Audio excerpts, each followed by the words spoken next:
नमस्कार दोस्तों, मैं विपुल दीक्षित स्वागत करता हूँ सभी का आपके अपने चैनल विप्स एस्ट्रो में।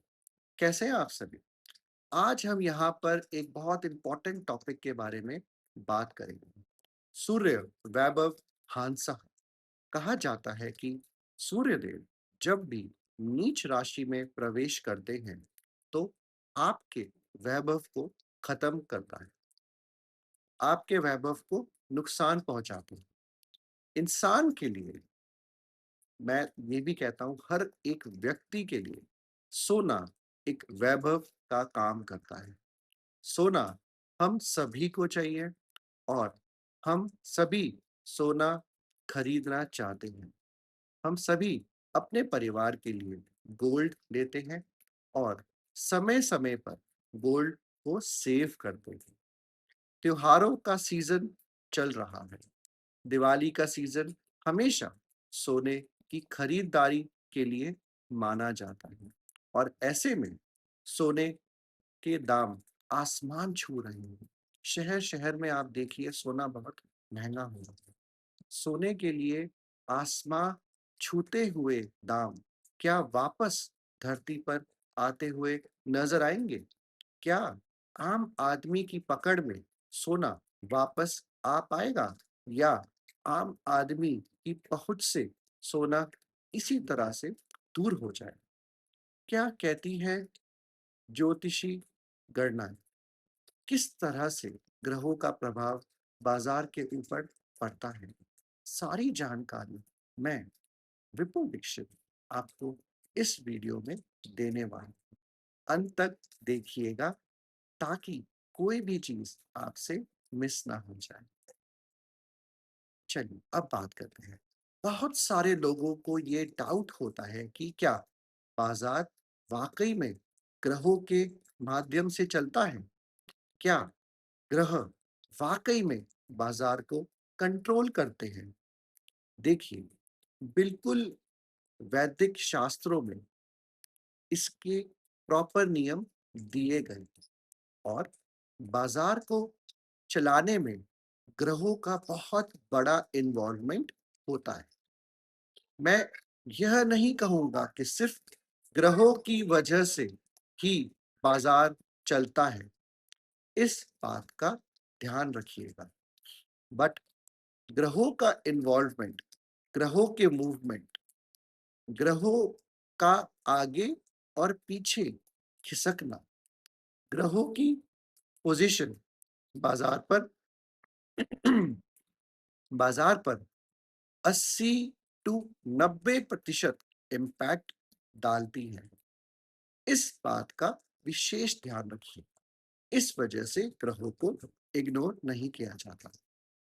सूर्यदेव जब जब नीच राशि में आए हैं, तब तब बाजार में हलचल हुई है।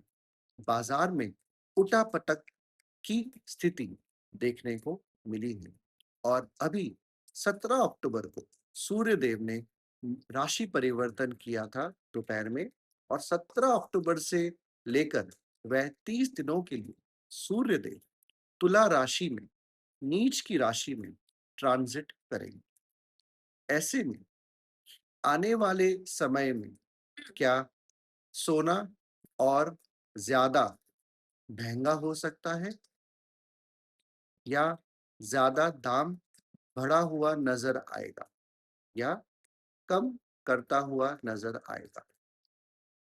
क्या यह सही समय है सोना खरीदने का?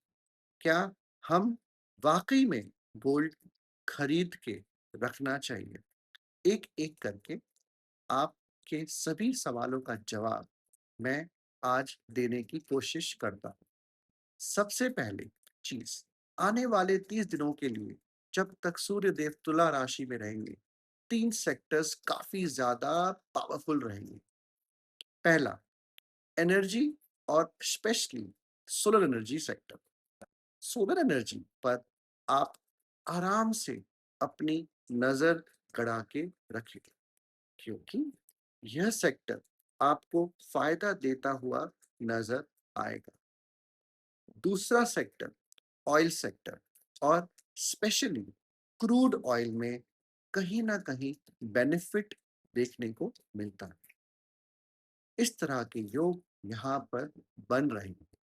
और तीसरा सेक्टर जो है आपका यह है, आपका किसी भी तरह के एरोस्पेस रिलेटेड सेक्टर, मतलब कि स्पेस इंडस्ट्री इस समय में कुछ नई चीजें अनाउंस करते हुए नजर आएगी, जिससे कि आपको बेनिफिट मिले। इस तरह के भी योग यहाँ पर आराम से बन रहे हैं।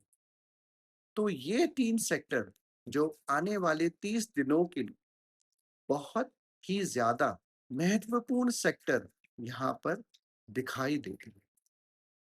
अब बात करते हैं गोल्ड के दाम की, कि गोल्ड का सूर्य के साथ क्या कनेक्शन होता है।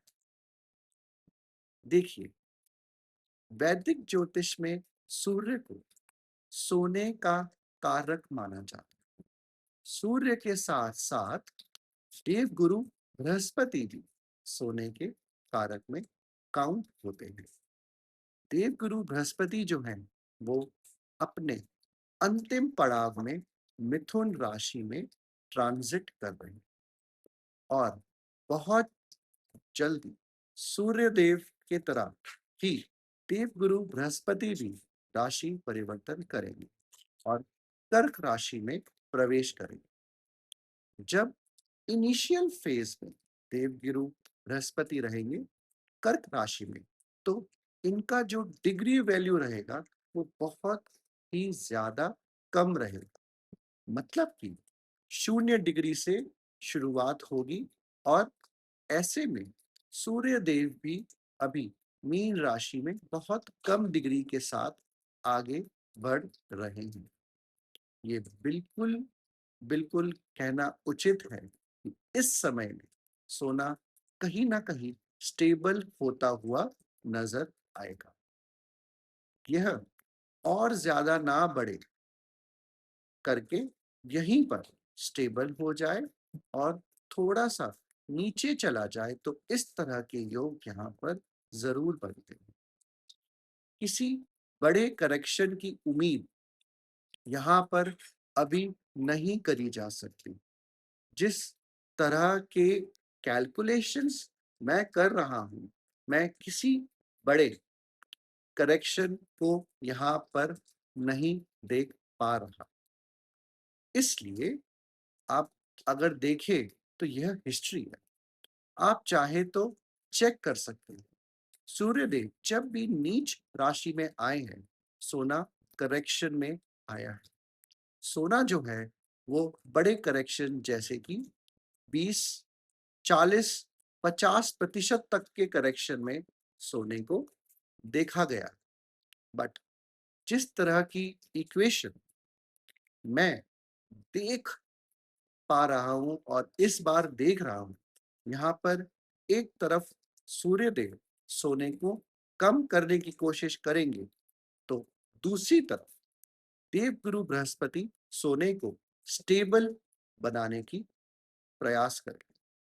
और ऐसे में सोने कहीं ना कहीं इसी के आसपास जो अभी रेट चल रहा है उसी के आसपास ट्रांजिट करते हुए दिखाई देगा।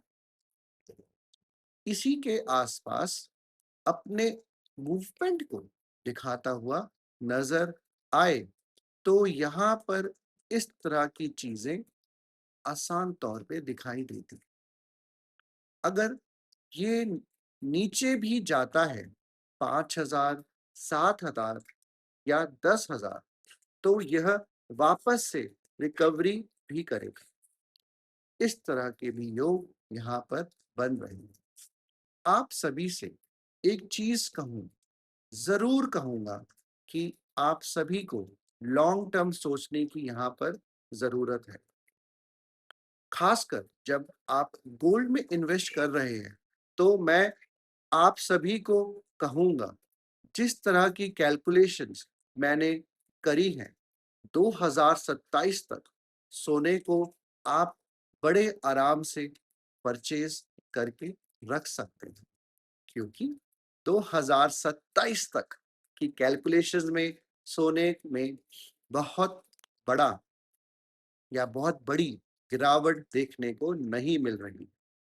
गिरावट उसके बाद ज़रूर दिखाई देती है, बट उसके पहले अभी फ़िलहाल जिस तरह की कैलकुलेशंस आ रही हैं, मेरे पास 2027 के पहले सोना बड़े चेंजेस देखते हुए नज़र नहीं आता।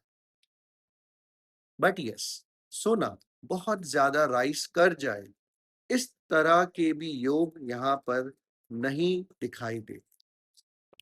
तो कहीं न कहीं सोना जितना जाना जाता था, उतना ऑलमोस्ट जा चुका है। यह यहाँ पर थोड़ा-सा स्टेबल रहेगा और प्लस और माइनस ₹10,000 आप लेकर के इसमें चल सकते हैं और इससे ज़्यादा बड़े लेवल को मैं अभी टच करता हुआ तो नहीं देख रहा। इस आप सभी अगर अभी परचेज़ करते हैं और अगर ये डाउन भी जाता है, तो आपको परेशान होने की ज़रूरत नहीं है, क्योंकि लॉन्ग टर्म ग्राफ जो हम देख रहे हैं, उसमें सोना वापस से इसको कवर कर लेगा। अगर आप थोड़ा वेट करते हैं, तो मैं आपका एक चीज़ को बताने को ज़रूर कहूँगा कि आप नवंबर के मिड तक थोड़ा-सा वेट करके फिर आप सोने को बाय कर लीजिए।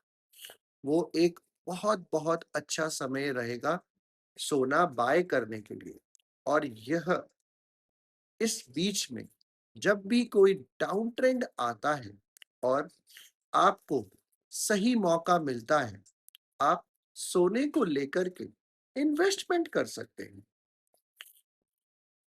देखिए, सोना एक मूल्यवान इन्वेस्टमेंट माना जाता है, वैल्यूएबल इन्वेस्टमेंट कहा जाता है।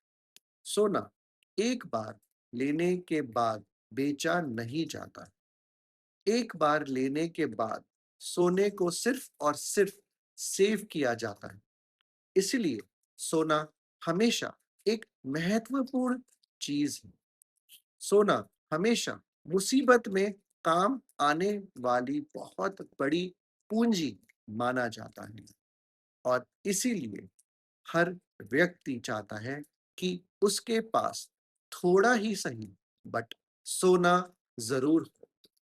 सोना आपके ऐश्वर्य को जगाता है, आपके वैभव को जगाता है, आपके प्रॉस्पेरिटी के साथ आगे बढ़ता है और इसीलिए सोने का स्टेबल होना और सोने का स्टेबिलिटी के साथ एक लेवल पर स्टेबल लेकर के आगे चलता बहुत बहुत जरूरी है।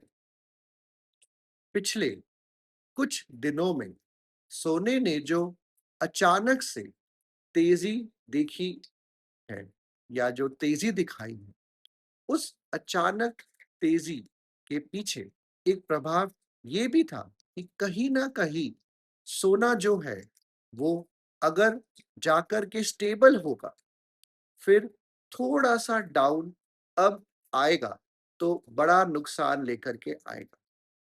इसलिए बहुत ज्यादा प्लानिंग करके, बहुत ज्यादा सोच समझ करके आगे बढ़ना यहाँ पर जरूरी है।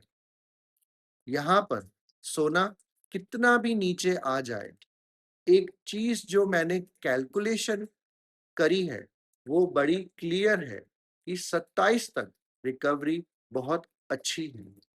2027 सितंबर के पहले आपको सोना प्रॉफिट ही देगा, नुकसान नहीं देगा। इस तरह के योग यहाँ पर जरूर जरूर दिखाई देते। आप कब परचेज करते हैं, कब आप कितने रेट पर परचेज करते हैं, यह बहुत ज्यादा जरूरी है। तो मेरा सुझाव रहेगा, थोड़ा सा संयम रखें। जल्दबाजी किसी चीज की ना करें। इस बात का विशेष ध्यान रखिए और जितना बैलेंस करके चलेंगे, उतना ही आप सभी प्रॉफिट में भी होते हुए नज़र आएँगे। कुछ और कैलकुलेशंस मैं कर रहा हूँ अभी, थोड़ा-सा समय ज़रूर लग रहा है मुझे, बट मैं आप सभी को समय रहते सही जानकारी देने की कोशिश ज़रूर करूँगा, ताकि आप सभी को किसी भी प्रकार की तरह का कोई नुकसान ना हो। तब तक के लिए वीडियो को लाइक कर दीजिएगा, चैनल को सब्सक्राइब कर दीजिएगा, बेल आइकन पे ज़रूर से क्लिक करिएगा। कुछ भी पूछना चाहते हैं, आप मुझे व्हाट्सएप पे मैसेज कर सकते हैं। मेरा व्हाट्सएप का नंबर है 9540233944। कुछ भी पूछना चाहते हैं, जानना चाहते हैं, आप अपने बारे में कुछ भी समझना चाहते हैं, आप मुझे संपर्क कर सकते हैं।